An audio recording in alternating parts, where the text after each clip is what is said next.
Joseren ekarpena, Josek munduko pentsamendua birpentsatu digu euskal pentsamendua sortzeko. Euskal pentsamendua sortzeko euskeraz eta euskal herritik, ez da.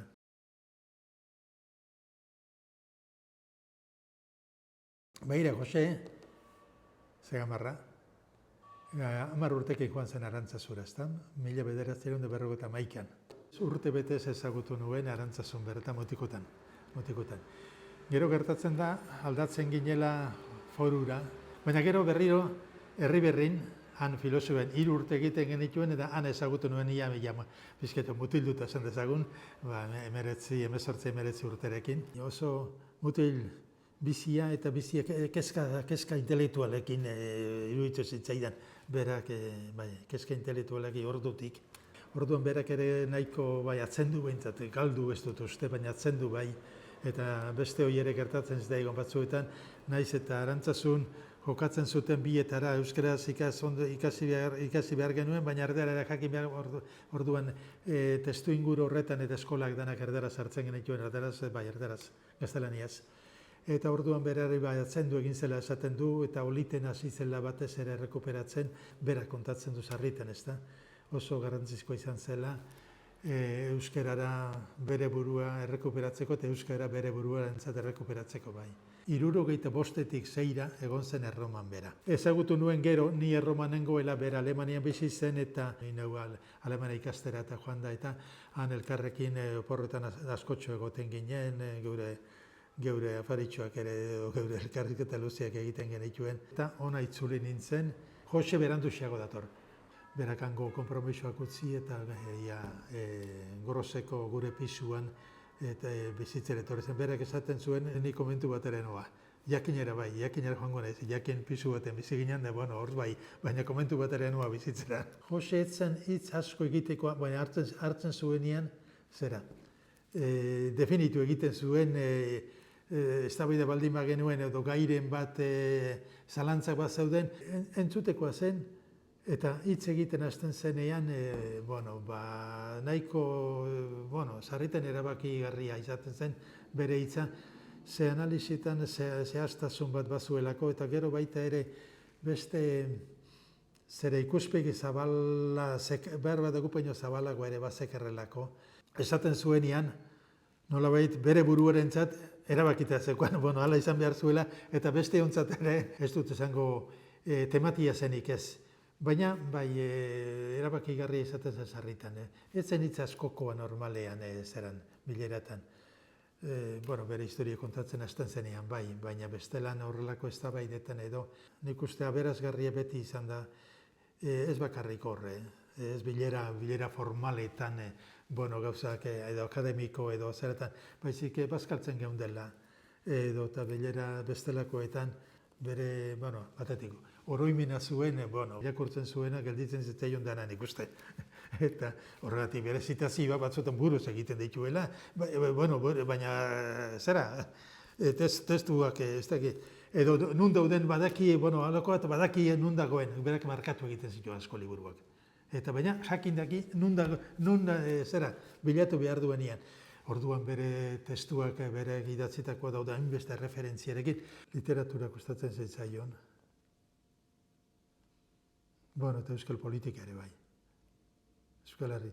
Bai, nik uste Euskal Herriko movimendu kulturalaz hitz egitea, bai. Baina, filosofia gustatzen zitzaion, baina ez zuen bere aldetik ez zuen galdetu behar izaten genio. Jose, entaz ez zen bere aldetik sartzen filosofiaz guri hitz egiten. Bai, gehiago ziren Euskal Herri lotutako problematika, euskara eta euskal kultura, eta gero euskal katramila politiko eta sozial guztiak, ez da. Orduan gauzak erlatibizatzen bazekien, eta mundua ez absolutizatzen, mundua edo gertakariak edo zera, edo ideiak ere ez. Zerak afirmazio dogmatiko edo afirmazio oso absolutu horien ganako bizkatzat erretizentziak batera behar bada batzutan umorea ematen duena seguruenik. errati bizitzara jotzen du, bueno, ez da inbestekoa edo beste ikuspegi bat dago esateko seguruenik hori da, ez da. Jakina, Jose, ze Jose benetan unibertsala da, baina unibertsala zentzu Euskal Herriari lotu eta Euskal Kulturari lotu eta Euskarari lotu eta orduan esaten du bezala. Munduko pentsamendu unibertsala birpentsatu digu Euskal pentsamendua sortzeko. Unibertsala, esan dago, pentsamendu unibertsala. Eta ez da bakarrik Europako, Alemaniko, Alemanian du bere zenru, baina edozen bere idatzietan ikusten da erreferentziak irakurtzen duela denetik, Asiakoa dela, ia Afrikako zerak ere ugiko ditu, baina Asiako filosofia eta bestelako autore literarioak, Amerikakoak, eta orduan oso informazioa beratsa du, ez informazioa, birpentsatu egin du, nik uste pentsamentu unibertsala, eta hori da nik uste Goseren meriturik handiena, eta guri hori birpentsatu egin du Euskal pentsamendua sortzeko. Eta sortzeko Euskal Herretik eta euskeraz, hor dago bestea, klabea, ez da. Pentsalari euskaldunak egon dira, eta, bueno, berak egin digu, pentsalari euskaldunen historia ere, baina hor, nik uste, historia horretan bere Erpinian geldituko dela, eta Erpinian geldituko da batez ere, bueno, meritu doblea du, batez ere ez delako abstraktuan ez du pentsatu. Euskal Herriaren errealitate sozial, politiko, katramila guztiekin, kultural, hoien gain pentsatu du eta pentsua bat sortu digu, Euskal Herria eraikitzeko pentsamendu bat sortu digu, oso lotua Euskarari eta Euskal kulturaren zentralitatea erabarmenduz, baina hori egin digu, ez abstraktuan baizik, batetik. Pentsamendu bizi bat eman dugu, berak esatea zuen, nik ez dut idazten atzokoentzat eta ez dara biharkoentzat, gaurkoentzat. Pentsamendu bizia, pentsamendu aberatsa noski, errealitateari eta hemengo arazoei lotua, eta lehen esan dudana. Munduko pentsamendua nolabait ekarri digu birpentsatuta, eta hoize bere Euskal pentsamendua sortzeko. Gazteeroak idatzi zuen ez da baita ere gazteentzat, zuzenean, eta bai gazteentzat, eta gazteak eskolan eduki ditu, ez da, eta gazteak eskolatu ditu, eta gazteak bere jarraitzele bihurtu ditu, alde hortatik, jakina, Joserentzat gauza bat da idatzi dituen 40 eta 500 artikulu aipatzen ditugunak, ez da, gehiago ere egongo dira. Baina bestetik dago bere lana unibertsitatean egin duena. Bueno, Jose, unibertsitateko laguna izan da, unibertsitateko gizona izan da, bueno, batetik hoize, bueno, edukatu zen Arantzazuko pobreen unibertsitatean hasteko berak esaten zuen ez da, baina berak baloratzen zuen, eta baloratu izan da beti ikaragarri, Arantzazuko unibertsitateak eman diona berari bizitzari, eta berak esaten du ni Arantzazuko naiz. Gero, unibertsitateari lotuta egon da, bizitza osoan, Erroman, Alemanian eta gero Euskal Herrian, ez da? Euskal Herrian berriro etorri zenean, bere ala hasi zen EUTG-en, gero EHU-n eta horko lana, ez dut esango idatzi eta utzi digunare bestin importantea den, baina seguru ni bai, eta hori izango dizute bere ikasle izan direnak. Eta harrigarria da, nolako eskola, ez dakit eskola esatea dagoen, baina nolako korrontea sortu duen Euskal filosofo berrien aldetik. Berak eman diguna biharkoentzat, nik uste gaurkoentzatain bada, naiz eta gertatuko da, jakina, horren berak idatzi zuen momentuko Euskal Herria, ez da biharko Euskal Herria. Berak gaurko problematikari buruz, arazoei buruz, pentsatu nahi duela, eta gaurko dabiltzan gaiei buruz, ez da. Gai horiek asko biharkoak ere izango dira. Baina batez ere, nik uste ideia hori da. Euskal Herria aldatzen ari da, edo mundu aldatzen ari da, eta gure eskemak aldatzen ari dira, eta orduan, seguruenik, berak esango luke hori zaharkitua gelditu da, momentu honetan esango luke behar bada. Baina biharkoa da batez ere nik uste berak sortu duen eskola, korrontea, nik uste liburuak, Joseren liburuak ez dira, klasiko bihurtuko dira, liburuta asko, klasiko bihurtuko dira, eta klasiko esan nahi du hain zuzen balio dutela gaur eta balio dutela bihar, ezta? Bere pentsamenduak ez du galduko gaurkotasunik, bakarrik galduko da, aldatuko da, situazioa, egoera, eta orduan horren arabera, Joseren liburuak ere berri irakurri egin beharko dira, berri interpretatu egin beharko dira.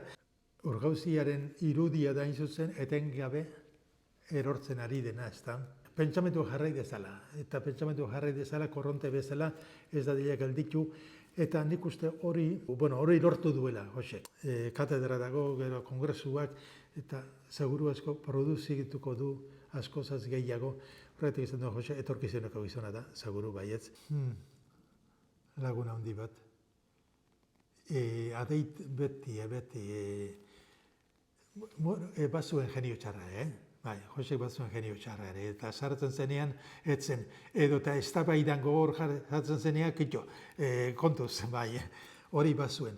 Baina bestela zen gizon hain gozoa esango nuke, adeitsua, eskerronekoa, lagun bezala, eta edozen batzen eskerrona ateratzen zen etengabe, edozen gauzagatik, eta harrera oso honekoa. Bueno, jakina, pertsonalki horrela, hori gogoratuko du batez ere. Bueno, bere ekarpena bai esan dugun guzti horrekin, baina jakina, azkenean barnean gelditzen dena seguruenik, berarekin bizi izan dituzun urteak, edo berarekin lankidetzan jardun zen urteak. Eta gero da, bestetik, eta ez dut esan, baina hau ere esan beharra dago. Mireste, besteek egiten zituen txoen, mireslea. Besteen lana baloratzen oso zera zen, berak ara sentitu egiten zuen, ez zen losinkak ibiltzen ez da, ez zuen lausenguak egiten ibiltzen, ez dut uste. Berak benetan, batzutan berea baino, gehiago baloratzen zuen, besteak naiz eta alderantza izan ez da. Erreza zen berarekin bizitzea, bizitzea eta lankidetzan jardutea erreza zen. Bueno, nik uste alde hortatik lankide oso ona eta bizikide oso hurbileko gozoa ere esango nuke. Bai. Seguruenik hainbat gauzetan diferente pentsatu dugu, diferente bide, diferenteak ere hartu izan ditugu, baina ni benetan asko ikasi dut Joseren gandik, asko ikasi dut, benetan esaten dut hau. Suerte bat izan dela Joserekin bizi ahal izatea eta berarekin eztabaidak edukitzea, proiektu berdinetan ibiltzea, lankidetzan jardutea, suerte bat izan da nik uste. Batek galdetuko du behar bat, eta Jose zergatik ez du nahi izan. Ekitaldirik ez, zibilik ez, erligiosorik ez, eta isilian pasatu ditu, 6 urte terdi, bere isiltasunean edo bere zeran. Zergatik hil ondoren ez du isilian eta ez eskelarik eta zera. Orduan nik uste ulertu behar dela. Berak gizon edo gizakiaren definizio, giza beretxoaren duintasuna defendatu nahi izan du, seguruenik bere buruan. Eta orduan, seguruenik bere antropologia horretan, esan du, nik ez dut, ez dago lekurik, nire eriotzean, ez dago lekurik. Beti izan zen, Jose, manifestaldi jendetsu horietan ibiltzeko etzen. Eta liturgia hundiak zioten ezer esaten seguruenik. Eta orduan, horrela, bukatu nahi izan du, isiltasunean, urteak eman ditu horrela, eta eriotza ere horrela. Bueno, badakigu gizarteak ez duela horrela funtzionatzen, eta segurueneko omenaldiak etorriko dira, eta Joseren jarraitzaileak ugaraituko dira, eta Joseren aztertzaileak eta bueno, isilian ezingo da gelditu, baina berak esan du, begira, nire obra hor gelditzen da, baina nire gainetik hori ez da nerea, hori da gizartearena, eta ni isildu nadin eta isilian pasa nadin. Seguruenik hori da berak egin duen azken egunetan, eta horrekatik uste dut ulertu behar dela berak hartu duen erabaki hori, ez eskelarik, ez hileta ekitaldirik, eta uste dut.